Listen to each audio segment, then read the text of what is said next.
The Elephant's Child. In the high and far-off times, the elephant, O best beloved, had no trunk. He had only a blackish, bulgy nose as big as a boot, that he could wriggle about from side to side, but he couldn't pick up things with it. But there was one elephant, a new elephant, an elephant's child, who was full of satiable courteosity, and that means he asked ever so many questions, and he lived in Africa and filled all Africa with his satiable courteosities. He asked his tall aunt, the ostrich, why her tail feathers grew just so, and his tall aunt, the ostrich, spanked him with her hard claw. He asked his tall uncle, the giraffe, what made his skin spotty, and his tall uncle, the giraffe, spanked him with his hard hoof, and still he was full of satiable courteosity. He asked his broad aunt, the hippopotamus, why her eyes were red, and his broad aunt, the hippopotamus, spanked him with her broad hoof. And he asked his hairy uncle, the baboon, why melons tasted just so, and his hairy uncle, the baboon, spanked him with his hairy paw. And still he was full of satiable courteosity. He asked questions about everything that he saw or heard or felt or smelt or touched, and all his uncles and his aunts spanked him, and still he was full of satiable courteosity. One fine morning, in the middle of the precession of the equinoxes, this satiable elephant's child asked a new fine question that he had never asked before. He asked, "What does the crocodile have for dinner?" Then everybody said, "Hush!" in a loud and dreadful tone, and they spanked him immediately and directly, without stopping, for a long time. By and by, when that was finished, he came upon Colo Bird, sitting in the middle of a wait-a-bit thorn bush, and he said, "My father has spanked me, and my mother has spanked me. All my aunts and uncles have spanked me for my satiable courteosity, and still I want to know what the crocodile has for dinner."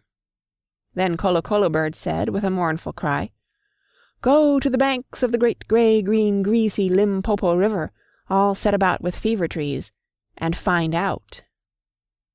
That very next morning, when there was nothing left of the equinoxes, because the precession had proceeded according to precedent, this satiable elephant's child took 100 pounds of bananas, the little short red kind, and 100 pounds of sugar-cane, the long purple kind, and 17 melons, the greeny, crackly kind, and said to all his dear families, "Good-bye, I am going to the great grey, green, greasy Limpopo River, all set about with fever trees, to find out what the crocodile has for dinner." And they all spanked him once more for luck, though he asked them most politely to stop. Then he went away, a little warm, but not at all astonished, eating melons and throwing the rind about, because he could not pick it up. He went from Grahamstown to Kimberley, and from Kimberley to Kama's country, and from Kama's country he went east by north, eating melons all the time, till at last he came to the banks of the great grey, green, greasy Limpopo River, all set about with fever trees, precisely as Colo Bird had said. Now you must know and understand, O best beloved, that till that very week and day and hour and minute, this satiable elephant's child had never seen a crocodile, and did not know what one was like. It was all his satiable courteosity. The first thing that he found was a bicolored python rock snake curled round a rock. "Excuse me," said the elephant's child most politely, "but have you seen such a thing as a crocodile in these promiscuous parts?"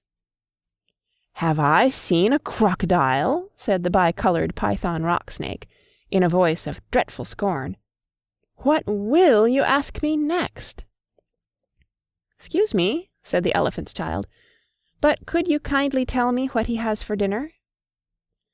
Then the bicolored python rock snake uncoiled himself very quickly from the rock, and spanked the elephant's child with his scalesome, flailsome tail. "That is odd," said the elephant's child, "because my father and my mother and my uncle and my aunt, not to mention my other aunt, the hippopotamus, and my other uncle, the baboon, have all spanked me for my satiable courteosity, and I suppose this is the same thing. So he said good-bye very politely to the bicolored python rock-snake, and helped to coil him up on the rock again, and went on, a little warm, but not at all astonished, eating melons and throwing the rind about, because he could not pick it up, till he trod on what he thought was a log of wood at the very edge of the great grey-green greasy Limpopo River, all set about with fever trees. But it was really the crocodile, O best beloved, and the crocodile winked one eye, like this. "'Excuse me," said the elephant's child most politely, "but do you happen to have seen a crocodile in these promiscuous parts?" Then the crocodile winked the other eye, and lifted half his tail out of the mud, and the elephant's child stepped back most politely, because he did not wish to be spanked again. "Come hither, little one," said the crocodile. "Why do you ask such things?" "Excuse me," said the elephant's child most politely, "but my father has spanked me, my mother has spanked me, not to mention my tall aunt the ostrich and my tall uncle the giraffe, who can kick ever so hard, as well as my broad aunt the hippopotamus and my hairy uncle the baboon, and including the bicolored python rock-snake, with the scalesome flailsome tail just up the bank, who spanks harder than any of them. And so, if it's quite all the same to you, I don't want to be spanked any more." "Come hither, little one," said the crocodile, "for I am the crocodile." And he wept crocodile tears to show it was quite true. Then the elephant's child grew all breathless and panted and kneeled down on the bank and said, "You are the very person I have been looking for all these long days. Will you please tell me what you have for dinner?" "Come hither, little one," said the crocodile, "and I'll whisper." Then the elephant's child put his head down close to the crocodile's musky-tusky mouth, and the crocodile caught him by his little nose, which up to that very week, day, hour, and minute had been no bigger than a boot, though much more useful. "I think," said the crocodile, and he said it between his teeth like this, "I think today I will begin with elephant's child." At this, O best beloved, the elephant's child was much annoyed, and he said, speaking through his nose like this, "Let go, you are hurting me." Then the bicolored python rock-snake scuffled down from the bank and said, "My young friend, if you do not now immediately and instantly pull as hard as ever you can, it is my opinion that your acquaintance in the large pattern leather ulster," and by this he meant the crocodile, "will jerk you into yonder limpid stream before you can say Jack Robinson." This is the way bicolored python rock-snakes always talk. Then the elephant's child sat back on his little haunches and pulled and pulled and pulled, and his nose began to stretch, and the crocodile floundered into the water, making it all creamy with great sweeps of his tail, and he pulled and pulled and pulled. And the elephant's child's nose kept on stretching, and the elephant's child spread all his little four legs and pulled and pulled and pulled, and his nose kept on stretching, and the crocodile threshed his tail like an oar, and he pulled and pulled and pulled, and at each pull the elephant's child's nose grew longer and longer, and it hurt him hideous. Then the elephant's child felt his legs slipping, and he said through his nose, which was now nearly 5 feet long, "This is too much for me."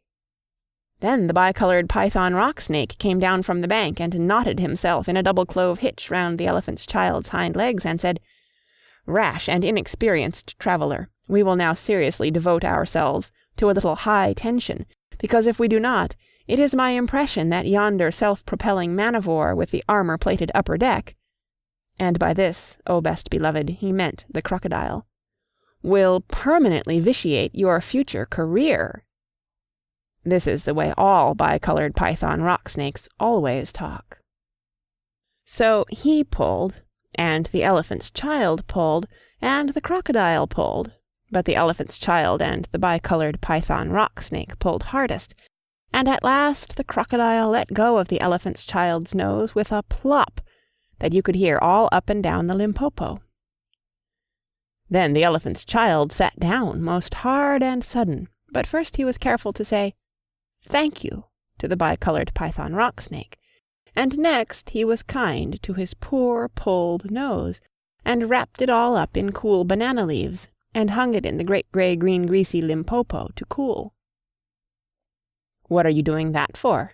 asked the bicoloured python rock-snake. "'Scuse me," said the elephant's child, "but my nose is badly out of shape, and I am waiting for it to shrink." "Then you will have to wait a long time," said the bicoloured python rock-snake. "Some people do not know what is good for them." The elephant's child sat there for 3 days waiting for his nose to shrink, but it never grew any shorter, and besides it made him squint. For, O best beloved, you will see and understand that the crocodile had pulled it out into a really truly trunk, same as all elephants have today. At the end of the 3rd day a fly came and stung him on the shoulder, and before he knew what he was doing, he lifted up his trunk and hit that fly dead with the end of it. "Vantage number 1, said the bicoloured python rock-snake. "You couldn't have done that with a mere smear nose. Try and eat a little now." Before he thought what he was doing, the elephant's child put out his trunk and plucked a large bundle of grass, dusted it clean against his forelegs, and stuffed it into his own mouth. "Vantage number 2, said the bicoloured python rock-snake. "You couldn't have done that with a mere smear nose. Don't you think the sun is very hot here?"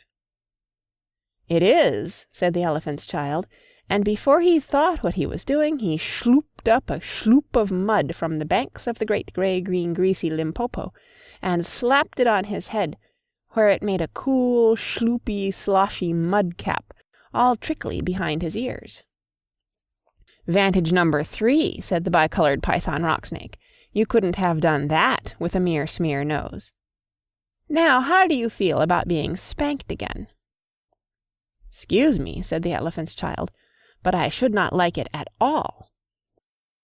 "How would you like to spank somebody?" said the bicoloured python rock-snake.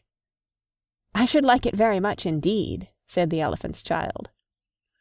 "Well," said the bicoloured python rock-snake, "you will find that new nose of yours very useful to spank people with."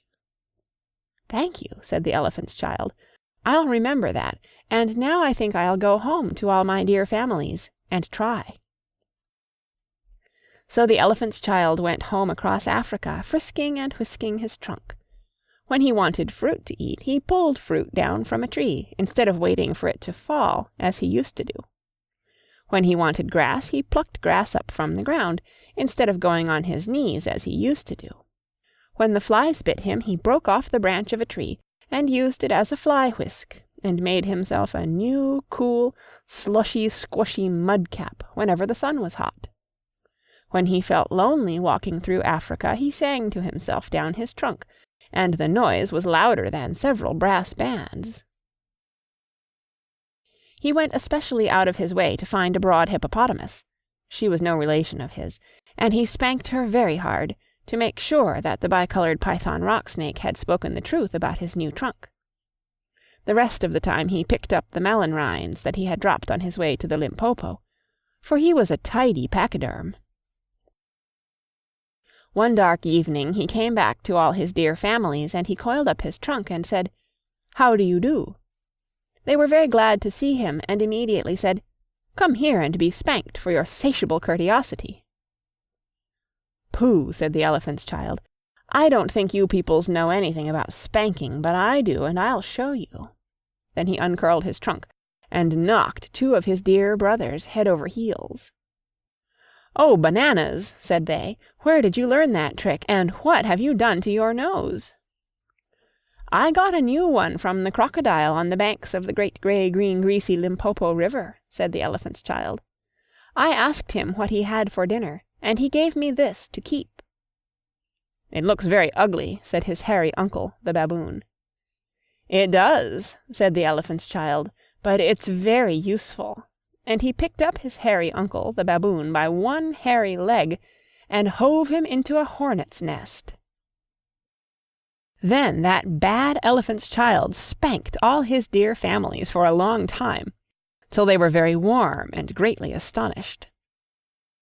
He pulled out his tall ostrich aunt's tail feathers, And he caught his tall uncle, the giraffe, by the hind leg, and dragged him through a thorn bush.